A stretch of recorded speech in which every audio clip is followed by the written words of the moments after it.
ننګرهار میشتې ولسونه د اسلامي امارت د هغه پرېکړې تود هرکلی کوي چې له مخې به یې د ځمکو د تثبیت او د کورونو آبادۍ په برخه کې یو لړ اسانتیاوې رامنځته شي. خو الحمدلله د اسلامي امارت څخه نړۍ مننه کوو چې دغه ستونزې موږ لپاره هوارې کړلې او د عام ولس لپاره یو ښایسته زمینه برابره کړه چې تر څو وکولی شي چې هر یو کس کورونه جوړ کړي او د افغانستان ملت لپاره یو ښه زمینه برابره کړي. موږ د اسلامي امارت د هغه پرېکړې هرکلی کوو چې د کورونو په جوړولو کې موږ ته اسانتیا برابر کړې ده.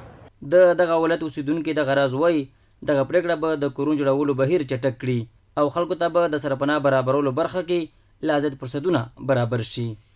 مننه کوم چې د کورونو د آبادۍ په برخه کې او د ځمکو د تثبیت په برخه کې دغه پروسه چې مخکې به ډېر کلونه وخت نیو اوس ډېر اسانه او تقریبا په 20 ورځو کې حلیږي. نو په دې سره به په هیواد کې یو د کورونو د کمښت هغه کومه ستونزه چې هغه به حل شي، کم آبادي چې هغه به نورم زیاته شي په هیواد کې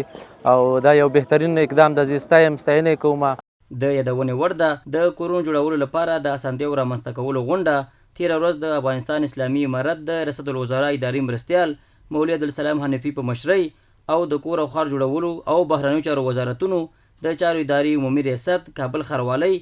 او د ښاروالۍ چارو د انسجام عمومي ریاست د استازو په ګډون ترسره شوه.